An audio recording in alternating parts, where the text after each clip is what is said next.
কেঁচু খান্দোতে ওলাই গৈ আছে এগালমান সাপ। কেৱল পৌৰপতি ৰত্নেশ্বৰ বৰুৱাই নহয়, আৰু ৰৌ বৰালীৰ নাম সাঙুৰ খাইছে ফ্লেটৰ অনিয়ম কেলেংকাৰীত। এইগৰাকী বোকাঘাটত পূৰ্বতে দণ্ডাধীশ হিচাপে কৰ্মৰত তথা বৰ্তমান ডুমডুমাৰ চক্ৰ বিষয়া হিচাপে কৰ্মৰত ৰণন্ময় ভৰদ্বাজ। এওঁ কোনো তৃতীয় চতুৰ্থ বৰ্গত কৰ্মৰত কৰ্মচাৰী বা চাকৰিয়াল নহয়। এগৰাকী প্ৰশাসনিক বিষয়া তথা বৰ্তমান বোকাঘাটতো কৰ্মৰত নহয়। কিন্তু এই RTI তথ্যলৈ ভালদৰে মন কৰক, য'ত স্পষ্ট গৃহ নিৰ্মাণ পৰিষদে আবণ্টন দিয়া ফ্লেট লাভ কৰা লোকৰ তালিকাত তেওঁৰ নামটো স্পষ্টকৈ জিলিকি আছে। এগৰাকী ACS বিষয়া তথা এগৰাকী দণ্ডাধীশ হৈও এইজন ৰণন্ময় ভৰদ্বাজে কি বিশেষ ক্ষমতাৰ বলত লাভ কৰিলে তৃতীয় আৰু চতুৰ্থ শ্ৰেণীৰ কৰ্মচাৰীৰ বাবে আবণ্টিত আছাম হাউচিং বোৰ্ডৰ ফ্লেট। নিয়ম অনুসৰি গৃহ নিৰ্মাণ বিভাগৰ এই ভাড়াঘৰ আঁচনিৰ অধীনত গৃহ লাভ কৰিবলৈ হ'লে নগৰাঞ্চলত কৰ্মৰত নিম্ন আয়ৰ লোক তথা নিজা বাসগৃহ নথকা লোকৰ বাবেহে আগবঢ়োৱা হয় চৰকাৰৰ এই সুবিধা। নগৰাঞ্চলত যাৰ থকাৰ ব্যৱস্থা নাই তেনে ব্যক্তিয়ে নিৰ্ধাৰিত নিৰিখত ভাড়া আদায় দি গৃহ নিৰ্মাণ পৰিষদৰ ভাড়াঘৰ আঁচনিৰ বাবে আবেদন কৰিব পাৰে। আবণ্টন পোৱা লোক চৰকাৰী চাকৰিয়াল হোৱাৰ উপৰিও বাৰ্ষিক আয় 6 লাখ টকাৰ কম হ'ব লাগিব। চৰকাৰে এটা আইন পাছ কৰিছিলে, সেই আইনটোৰ নাম হ'ল Assam state housing board act 1972। ইয়াৰ মেইন পাৰ্পজ কি আছিলে আপোনালোকে জানে? ইয়াৰ মেইন পাৰ্পজটো আছিলে যে যিসকল থাৰ্ড গ্ৰেড 4th গ্ৰেড চৰকাৰী চাকৰিয়াল, য'ত তেখেতলোকে ক'ৰবাত ট্ৰেন্সফাৰ দিয়াৰ পাছত তেখেতলোকে ক'ৰবাত বেলেগ জেগাত থাকিব লগা হয়, তেখেতলোকৰ ঘৰ বাৰী একো নাথাকে সেইটো এৰিয়াত, তো তেখেতলোকক ভাড়াৰ কম স্কিমত কম ৰেটত ভাড়া দিয়াৰ ব্যৱস্থা কৰিবৰ কাৰণে এটা চৰকাৰে ভাল আইন পাছ কৰিছিলে। এই আইনটো চবেই আদৰণি জনাইছিলে। গতিকে সেই আইনৰ গইনা লৈ এতিয়া বৰ্তমান আমি দেখিবলৈ পাইছোঁ ইয়াত কৰাপশ্যন ঘটিছে। যেনে এই আইনৰ বেনিফিট পাবৰ কাৰণে আপোনাৰ সেই এৰিয়াটোত কোনো ধৰণৰ ফ্লেট, লেণ্ড বা হাউচ এই তিনিটা বস্তু থাকিব নোৱাৰিব। এই আইনত ক্লিয়াৰকৈ মেনশ্যন কৰা আছে। তেনে পৰিপ্ৰেক্ষিতত তৃতীয় চতুৰ্থ বৰ্গৰ কৰ্মচাৰী নহৈও কি বিশেষ যোগ্যতাৰ বলত ৰণন্ময় ভৰদ্বাজে গৃহ নিৰ্মাণ পৰিষদৰ পৰা লাভ কৰিলে ফ্লেট? ভুৱা শপতনামাত দাখিল কৰিছিল নেকি ভৰদ্বাজে? প্ৰশাসনিক বিষয়া হৈও কিয় চতুৰ্থ বৰ্গৰ কৰ্মচাৰীৰ বাবে আবণ্টিত ফ্লেট আবণ্টনৰ তালিকাত ৰণন্ময় ভৰদ্বাজৰ নাম অন্তৰ্ভুক্ত হ'ল, তাক লৈ এতিয়া সৰ্বত্ৰে প্ৰতিক্ৰিয়াৰ সৃষ্টি হৈছে। কৈ থাকোঁ মানে উৰকে নপৰে বোকাঘাটৰ ফ্লেট আবণ্টনৰ নামত হোৱা কেলেংকাৰীৰ কথা। নৰ্থ ইষ্ট নাওৰ তৎপৰতাত পোহৰলৈ আহিছে এটাৰ পাছত আন এটা ভয়ংকৰ তথ্য। কেৱল প্ৰশাসনিক বিষয়াই নহয়, কোনো কাৰ্যালয়ৰ কৰ্মচাৰী বা বিষয়া নহৈও ঠিকা ঠুকলি কৰি থকা এইগৰাকী দীপা চেত্ৰীয়ে আবণ্টন লাভ কৰিছে হাউচিং বোৰ্ডৰ দুটাকৈ ফ্লেট। অগপন নেত্ৰী তথা গোলাঘাটৰ জিলা পৰিষদৰ সদস্য হোৱাৰ সুবাদতে প্ৰথম শ্ৰেণীৰ ঠিকাদাৰ হৈও বোকাঘাটৰ বাহিৰত কৰ্মৰত পুত্ৰ এইগৰাকী অৰ্জুন চেত্ৰী আৰু SSBত কৰ্মৰত জীয়ৰী পুনম চেত্ৰীৰ নামত আবণ্টন লাভ কৰিছে দুটাকৈ ফ্লেট। বিজয় কুটুমৰ আবেদনৰ ভিত্তিত লাভ কৰা এই RTI তথ্যতে সন্নিৱিষ্ট অৰ্জুন আৰু পুনমৰ নাম। B9, B10 ফ্লেট দুটা আবণ্টিত হৈ আছে এইগৰাকী দীপা চেত্ৰীৰ পুত্ৰ অৰ্জুন আৰু জীয়ৰী পুনমৰ নামত। বোকাঘাটৰ বাহিৰত তথা ৰাজ্যৰ বাহিৰত কৰ্মৰত হৈও কি যুক্তিত বা কিহৰ বলত লাভ কৰিলে দুটাকৈ ফ্লেট? অগপন নেত্ৰী হোৱাৰ সুবাদতে ভুৱা শপতনামা দাখিলৰে চাকৰিয়াল পুত্ৰ জীয়ৰীৰ নামত আবণ্টন লাভ কৰিলে নেকি ফ্লেটৰ? তদন্তৰ আওতালৈ আহিবনে এনেবোৰ প্ৰসংগ? নে অগপন নেত্ৰীৰ হোৱাৰ সুবাদতে কেলেংকাৰীৰ পৰা মোহাৰি পেলাব নামটো? কেৱল ইমানেই নহয়, কাজিৰঙাৰ JB ৰিজৰ্টৰ স্বত্বাধিকাৰীৰ নামতো হাউচিং বোৰ্ডৰ ফ্লেট আবণ্টিত হৈছে। তেওঁ কোনো দৰমহা পোৱা তৃতীয় চতুৰ্থ বৰ্গৰ কৰ্মচাৰী নহয় বা চৰকাৰী চাকৰিৰ লগত তেওঁৰ দূৰ দিগন্তলৈকে সম্পৰ্ক নাই।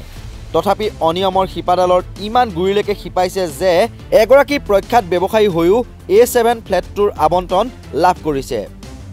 এখন ৰিজৰ্টৰ স্বত্বাধিকাৰী হোৱাৰ পাছতো তথা কাজিৰঙাত স্থায়ী মাটি সম্পত্তি থকাৰ লগতে গুৱাহাটীৰ মণিপুৰী বস্তিটো আছে তেওঁৰ বিশাল সম্পত্তি।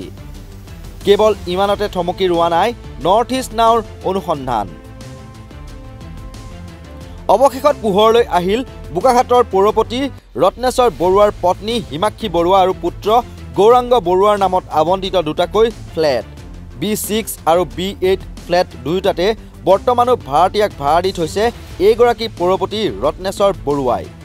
ইমানেই প্ৰভাৱশালী নে এইগৰাকী পৌৰপতি ৰত্নেশ্বৰ বৰুৱা?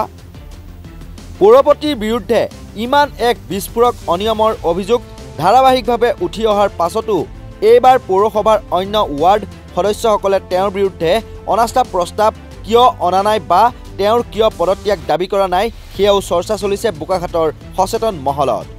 পৌৰসভাৰ অন্য ৱাৰ্ড সদস্যসকল কিয় এই সন্দৰ্ভত নিমাত বা চকুমুদা কুলিৰ ভাৰত কিয় অৱতীৰ্ণ হৈছে সেয়াও ৰহস্যৰ আৱৰ্তন। কাৰ বলত বলিয়ান হৈ ৰত্নেশ্বৰ বৰুৱাই বৰ্তমানো ভাড়াত দি থৈছে পত্নী পুত্ৰৰ নামত বেআইনীভাৱে আবণ্টিত দুটাকৈ ফ্লেট। ইপিনে এইবোৰ নাশ্ৰুত নাভূত কাণ্ড বা অনিয়মৰ বিৰুদ্ধে পুনৰ এবাৰ সৰব হৈ উঠিছে অসম জাতীয়তাবাদী যুৱ ছাত্ৰ পৰিষদ। সংগঠনটোৰ বোকাখাট জিলা সমিতিয়ে এই সমগ্ৰ অনিয়ম বা কেলেংকাৰীত মুখ্যমন্ত্ৰীৰ হস্তক্ষেপ দাবী কৰি তদন্ত কৰিবলৈ বোকাখাটৰ মহকুমাধিপতিৰ জৰিয়তে স্মাৰক পত্ৰ প্ৰেৰণ কৰে। ভুৱা তথ্যৰে ফ্লেটৰ আবণ্টন পোৱা সকলোৱে আইনৰ অধীনত শাস্তি লাভ কৰিবই লাগিব বুলি দাবী AJYCPৰ। পৰিতাপৰ বিষয়ে আপোনালোকে ইতিমধ্যে গম পাইছে আৰু সৰ্বপ্ৰথম নৰ্থ ইষ্ট নাও অশেষ ধন্যবাদ জ্ঞাপন কৰিছোঁ। তেখেতলোকে নিউজ কৰাৰ পাছত ইয়াত ইম্পেক্ট হৈছে। ইম্পেক্ট হোৱাৰ পাছত ৰুম ততাতৈয়াৰীকৈ খালী কৰা হৈছে, এইটো আপোনালোকে দেখিছে। তাৰ পাছত আমি অসম জাতীয়তাবাদী যুৱ ছাত্ৰ পৰিষদ বোকাখাট জিলা সমিতিৰ তৰফৰ পৰা যোৱাকালি আমাৰ মুখ্যমন্ত্ৰী ডক্টৰ হিমন্ত বিশ্ব শৰ্মা ডাঙৰীয়ালৈ এটা স্মাৰক পত্ৰ প্ৰেৰণ কৰিছোঁ ইয়াৰ উচিত তদন্ত বিচাৰি। আৰু আমি অসম জাতীয়তাবাদী যুৱ ছাত্ৰ পৰিষদে কৈছোঁ যে 15 দিনৰ ভিতৰত ইয়াৰ উচিত তদন্ত হ'ব লাগে, নহ'লে অসম জাতীয়তাবাদী যুৱ ছাত্ৰ পৰিষদ কেতিয়াও শান্ত হৈ থকা সংগঠন নহয়। ই অসমৰ জাতীয় দায়বদ্ধতা আছে, অসমৰ নাগৰিকৰ প্ৰতি দায়বদ্ধতা থকা সংগঠন, জাতীয় সংগঠন, আৰু এই সংগঠন কেতিয়াও মনে মনে নাথাকে, সেইটো কথা স্পষ্ট। আৰু যিসকল ব্যক্তিয়ে বেআইনীভাৱে অনিয়মভাৱে তেখেতলোকে ৰুম লৈছে সেইবিলাকক আমি হকে দিব বিচাৰিছোঁ। আপোনালোকে যিবিলাক তথ্য দাখিল কৰিছে অনতিবিলম্বে ৰাজহুৱা কৰক। আৰু বিশেষকৈ মই কেইটামান নাম আপোনালোকৰ আগত মই ক'ব বিচাৰিম, কাৰণ আমাৰ RTI তথ্যত আমাৰ আছে। যিহেতুকে এজন ৰণময় ভৰদ্বাজ, তেখেতক চবেই চিনি পায়। তেখেত আছিলে আমাৰ ইয়াৰ বোকাখাটত মেজিষ্ট্ৰেট এজনে কিমান আইন জানে আপোনালোকে জানে। তেখেতলোকে ধুনীয়াকৈ আইনৰ কনষ্টিটিউশ্যনৰ পৰা আৰম্ভ কৰি সকলো আইন তেখেতে জানে। তাৰ পাছতো তেখেতে ষ্টেট বৰ্ডৰ হাউচিঙৰ কি নিয়ম নাজানে নেকি? তেখেতে সেই নিয়ম জনাৰ পাছত তেখেতে এই হাউচিং বৰ্ডৰ স্কিমৰ আণ্ডাৰ তেখেতে ৰুম ল'ব লাগে নেকি? গতিকে সেই তথ্য আমি ৰণময় ভৰদ্বাজৰ বিৰুদ্ধে আমি ক'ব বিচাৰিছোঁ, তেখেতেও এইটো ৰাজহুৱা কৰক কেনেকৈ তেখেতে অবটেইন কৰিলে। যদি তেখেতে ইলিগেলি অবটেইন কৰিছে তেখেতে ক্ষমা বিচাৰক, কাৰণ তেখেতে এজন SCS বিষয়া, তেখেতে জানিব লাগে, নিয়ম নীতি জানিব লাগে। গতিকে আমি তেখেতকো কৈছোঁ। আৰু লগতে আমি কেইজনমান মানুহৰ নাম আমি ক'ব বিচাৰোঁ। RTI তথ্য মতে আমাৰ 7 নম্বৰত আছে জীৱন বৰুৱা, কাজিৰঙাৰ বাসিন্দাৰ। তেখেত জীৱন বৰুৱা তেখেত এজন কোটিপতি ব্যৱসায় হয়, সকলোৱে জানে। তেখেতৰ যথেষ্ট ধন সম্পত্তিৰ অভাৱ নাই, তেখেতৰ লেণ্ড আছে, বিল্ডিং আছে, হাউচ আছে, চবেই জানে। তো তেখেতে এই ৰুমটো কেনেকৈ পালে সেইটো এটা আমি দাবী জনাইছোঁ। ৰাজহুৱা কৰিব লাগে, তেখেতৰ তথ্য ৰাজহুৱা কৰিব লাগে। আৰু লগতে আমি অতি পৰিতাপৰ বিষয়ে আমি অতি দুখেৰে ক'ব বিচাৰোঁ, দুজনকৈ চাকৰিয়াল য'ত নেকি ইয়াত নাথাকে। তেখেত হ'ল আমাৰ অৰ্জুন চেত্ৰী আৰু পুনম চেত্ৰী, একেটা পৰিয়ালৰে। আমি ইতিমধ্যে গম পাইছোঁ অৰ্জুন চেত্ৰীয়ে কৰে ফৰেষ্টত আৰু পুনম চেত্ৰীয়ে কৰে কিবা চেণ্ট্ৰেল গভৰ্ণমেণ্টনে কিবা, আমি ভালকৈ তথ্য নাজানো। কিন্তু তেখেত একেটা পৰিয়ালৰে মানুহ, তেখেতে কেনেকৈ ৰুম পালে সেইটো কথা আমাৰ ৰাজহুৱা কৰিব লাগে। আৰু তাৰ উপৰিও আমাৰ চেয়াৰমেনৰ কথাটো আছেই। আপোনালোকে জানেই যে চেয়াৰমেনৰ পৰিয়াল দুজন ব্যক্তিয়ে কেনেকৈ পাইছে সেইটো এটা আমাৰ ডাঙৰ কথা, কাৰণ চেয়াৰমেনক চবেই ভোট দি জিকাইছে। তেখেতে এইবিলাক কৰাপশ্যন কৰিবলৈ তেখেতক কি ভয় নালাগিলে নেকি? বেআইনী কাম কৰিবলৈ ভয় নালাগিলে নেকি?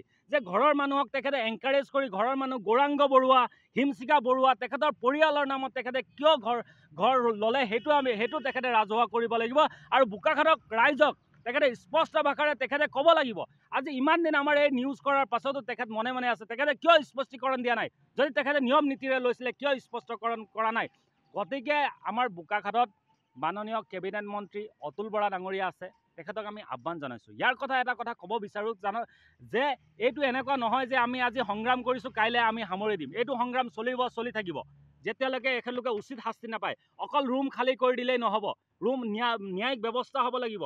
আৰু কথা হ'ল যে এনেকুৱা নহয় মাজতে বোকাখাটত চাউলৰ কেলেংকাৰী হ'ল, ডাম্পিং গ্ৰাউণ্ডৰ কেলেংকাৰী হ'ল সেইকেইটা তদন্ত কিয় নহ'ল গতিকে অতুল বৰা ডাঙৰীয়াকো আমি ক'ব বিচাৰোঁ যে আপুনি আমাৰ গাৰ্জেন মন্ত্ৰী আপোনাক আমি গাৰ্জেন পাতিছোঁ আমাৰ প্ৰতিনিধি পাতিছোঁ আমি আপোনাক জিকুৱাইছোঁ গতিকে আপোনাৰো দায়িত্ব আছে আপুনি এতিয়া সৎসাহস দেহক এই পৌৰপতিগৰাকী চেয়াৰমেনৰ বিৰুদ্ধে আপুনি ব্যৱস্থা লওক আৰু বোকাঘাট ৰাইজক আপুনি আশ্বস্ত কৰক যে মই যে সৎসাহসত আছোঁ যে মই ন্যায়ৰ পক্ষত আছোঁ সেইটো আজি আপুনি প্ৰমাণ কৰক সেইটোৱে আমি অতুল বৰা ডাঙৰীয়াক আহ্বান জনাইছোঁ কৃষিমন্ত্ৰীৰ খুদ গৃহ সমষ্টিতে সংঘটিত হৈ আহিছে এটাৰ পিছত আনটা বৃহৎ কেলেংকাৰী নহ'ল তদন্ত নহ'ল ব্যৱস্থা আধাতে গেঠেলা মাৰে তদন্ত প্ৰক্ৰিয়া PM কিষাণ কেলেংকাৰী ট্ৰেক্টৰ কেলেংকাৰীৰ পিছত বানাক্ৰান্তৰ বাবে অহা 500 কুইণ্টল চাউল কেলেংকাৰীৰ উপৰিও ডাম্পিং গ্ৰাউণ্ড নিৰ্মাণৰ নামত সংঘটিত কোটি টকীয়া কেলেংকাৰীৰ পিছত বোকাঘাটত সংঘটিত হৈছে এইবাৰ আছাম হাউচিং বোৰ্ডৰ ভাড়াঘৰ আঁচনিৰ গৃহ আবণ্টনত আন এক বৃহৎ কেলেংকাৰী কিন্তু কেলেংকাৰী বা অনিয়মৰ অভিযোগবোৰ ঠিকেই উঠে কিন্তু দুৰ্নীতিৰ বিৰুদ্ধে শূন্য সহনশীল নীতি লোৱা মুখ্যমন্ত্ৰী ডক্টৰ হিমন্ত বিশ্ব শৰ্মাৰ চালনীখনৰ ফুটাৰে সৰকি যায় কৃষিমন্ত্ৰীৰ সমষ্টিৰ বৃহৎ কেলেংকাৰীবোৰৰ মাষ্টাৰ মাইণ্ডসকল বোকাঘাটৰ পৰা উত্তম শৰ্মাৰ প্ৰতিবেদন নৰ্থ ইষ্ট নাও।